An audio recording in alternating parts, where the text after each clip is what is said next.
Hello, BookTube. This is the second part of the 8th bookcase, primary literature. On the last video of the shelf tour, I said that there wasn't much poetry coming. I don't know why I said that. This whole shelf is poetry. So if you don't like poetry, maybe you want to skip on to the next shelf. I'm going to start with a set that's very special. This is the Viking Portable Library, Poets of the English Language. It's in 5 volumes. Langland to Spencer, Marlowe to Marvel, Milton to Goldsmith, Blake to Poe, and Tennyson to Yeats.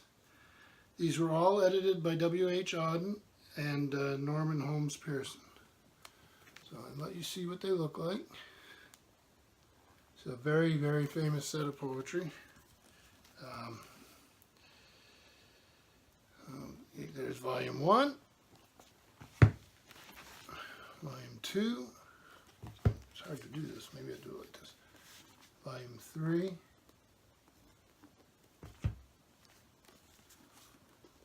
4, and 5. So, let's give you, Robert Browning, Love Among the Ruins. Example. So this is a set I really, really love. I was so thrilled to find it. And move right along.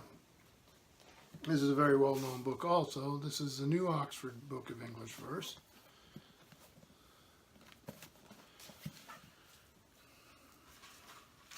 This is chosen and edited by Helen Gardner, 1972, Oxford University Press, New York and Oxford. So here you have Spencer, Alexander Pope, Matthew Arnold, T.S. Eliot. Let's see the last one they have in here. You have an index of first line in the back, notes and references. So the last poet we have is Louis MacNeice, Epilogue, appropriately. And then, moving along, The Taint, translated with an introduction by Karen Carson.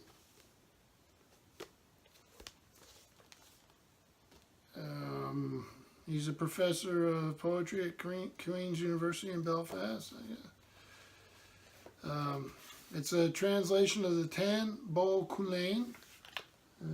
You Irish speakers can tell me if I brutalize that. Viking Press, and this was 2008. So I like here, Meb Book the Third. Meb took a third, excuse me, Book the Third. And you can tell this is unedited, huh? So it has a note on translation, pronunciation guide, which I probably should have consulted, wouldn't do any good. Further reading, introduction, acknowledgments. So, famous Irish poem. Then we have here one of these Penguin Classic Black Spine things that I love. William Blake, The Complete Poems. The word complete being important. When did this come out? Penguin Books, first published in 77. This looks like it's the 9th printing. It's quite a bit later than 77. And a nice little thing here, Elizabeth Barrett Browning, Sonnets from the Portuguese. Thin volume of poetry, to paraphrase someone we all know. Hallmark Addiction. Selected by Nancy Holmes. Nice little illustration. And then little illustrations throughout. Sort of a yellowish color to them all. Let's see. This came out in 67. It's actually part of Hallmark Cards. I didn't realize that. Sort of neat. Then Middle English Romances. no dust jacket. I don't know if it ever had one. I imagine it probably did. So it's called York Medieval Texts. General editors Elizabeth Salter and Derek Pearsall. This particular volume, Middle English Romances, was edited by A.C. Gibbs, Northwestern University Press in Evanston.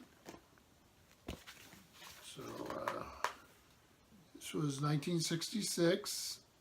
So this is the second printing of 79. So we have here Kinghorn, Havelock, Flores and Bonchelafour, Sir Orfeo, Amos and Emeloon, Emar.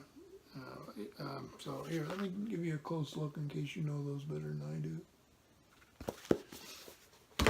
And moving right along, one of my favorites, The Idylls of the King, Alfred Lord Tennyson. Beautiful volume here.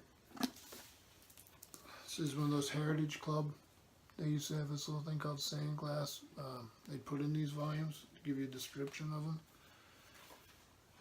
This, The Idylls of the King, there's the front, isn't that beautiful? Illustrated by Robert Ball, The Heritage Press, Norwalk, Connecticut. The Idylls of the King by Alfred Lord Tennyson. The special contents were from 39 and in 1967, Norwalk, Connecticut. And I absolutely love these illustrations. Let's see if I can find a few more. Yeah, here we go.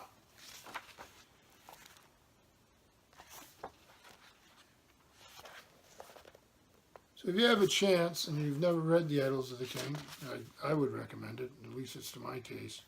And if you're going to find an edition of all the ones I know about, and there's probably plenty I don't, this is the one I absolutely love. So put the sand glass back in there.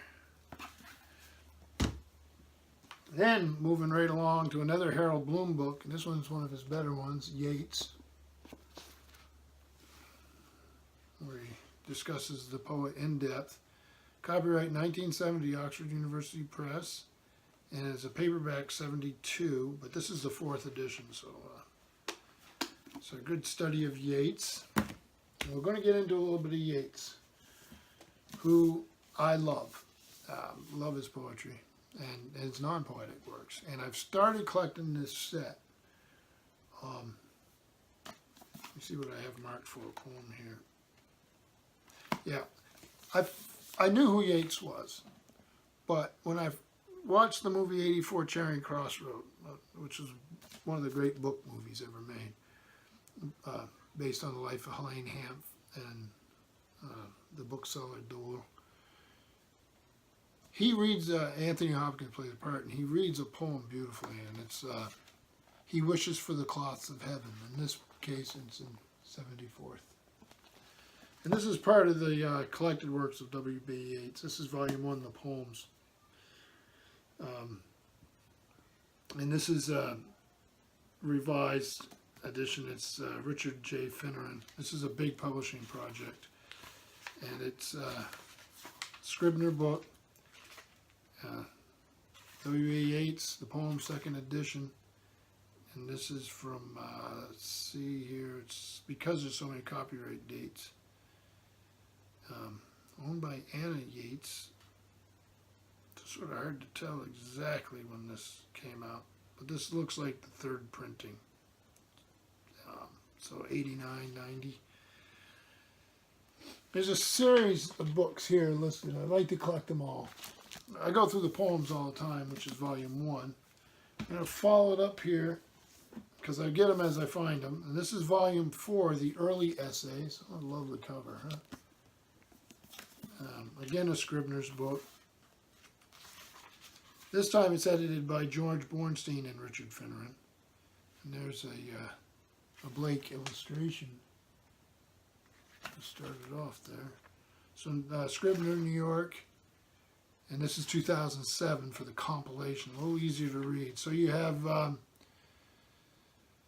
just all these different essays. I'll try to show you so you can get a feel for it. And then, which one was I reading? I got a bookmark, this old bookmark here. I was reading section for Speaking to the Sultry, which was published in 1907. Very fun to dip into. And I actually have one more volume in this series, and this is volume 10, Later Articles and Reviews. Uncollected articles, reviews, and radio broadcasts written after 1900. But this one's edited by Colton Johnson. Still part of the same set. So this one I may work to finish up this set. I don't know how hard it'll be. This came out in 2000. And just, if you want to see the list, you can just stop the video for a second and you can see the list of books there. Wonderful, wonderful collection. Then this one was a gift, very nice gift. Voices in Poetry of Ireland. It includes an audio CD. Collection of Ireland's best-loved poetry with readings by Maeve Binchy, Bono, Pierce Brosnan, Gabrielle Byrne, Colin Farrell, Bob Geldorf, and many more. Someone knew I like poetry, so they kindly gave me this. And in 2016, they gave it to me, and it's Source Books Media Fusion, Naperville, Illinois, from 2005. So, give you an example what the pages look like.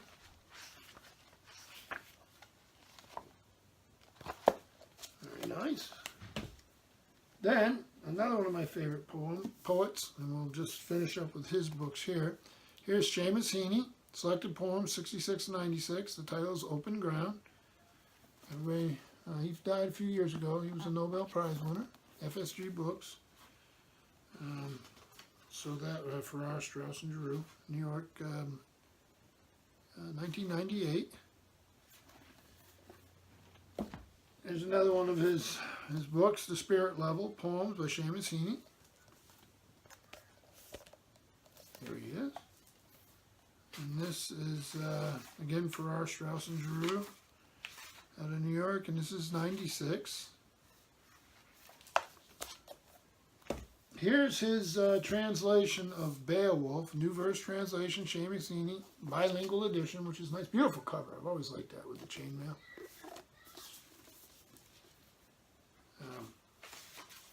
For R. Strauss and Giroux, New York, and this is 2000. And finally, to finish it off, is The Redress of Poetry, Seamus Heaney. I got some glare here today, don't I? It's funny because it's a gloomy, gloomy day. For R. Strauss and Giroux, The Noonday Press, New York, 1995. And this is sort of a selection of essays type of thing, discussing poetry. So that's the first half of that poetry shelf, bookshelf of the 8th bookcase. Thank you, BookTube.